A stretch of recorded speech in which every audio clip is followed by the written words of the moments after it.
Hey, so skill 37, 3 reading tips, right? These are just general tips that are super important for everything you do. Some of these have kind of been said a little bit already, but they're so important that they bear repeating. Some of it's going to be a little bit new. The repetition of these ideas is really important so that it kind of gets like sunk into your brain so that you just can't forget it and you're constantly thinking about this when you're doing these. So, first, don't ever read half a sentence. What is the most important part of a sentence? The end of it. Like, this is something that most people just don't really think about, but it's really true. The beginning of a sentence is less important than the end of a sentence. All right. The end is like the punchline of the joke, right? It doesn't make sense. A joke doesn't make sense unless you hear the punchline. Otherwise, it's just nonsense. It's kind of the same thing with the sentence, right?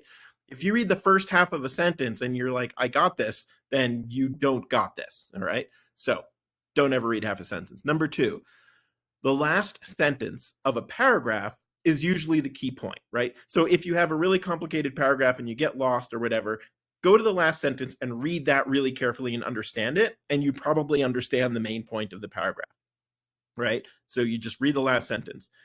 Now, to take it one step further, if you're unsure of the main idea of a passage as a whole, then reread the end of the conclusion, right? Meaning you go to the last paragraph of the passage and you read the last one or two sentences of that, meaning the last sentence of the whole passage is usually the most important part of the passage. So if they ask about the main idea of a passage and you're not sure, go reread the last paragraph and especially reread the last sentence.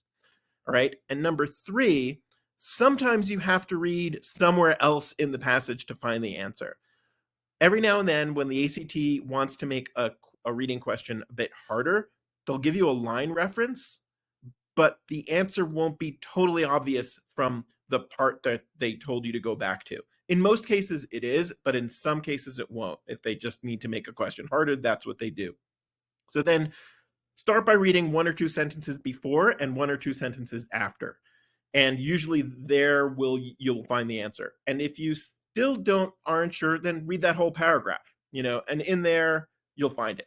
Every now and then you might have to go even a little bit more like into the previous paragraph or the next paragraph, whatever it is. But every now and then you do have to do that and you have to put in some effort to find exactly where they're talking about the answer is. Okay.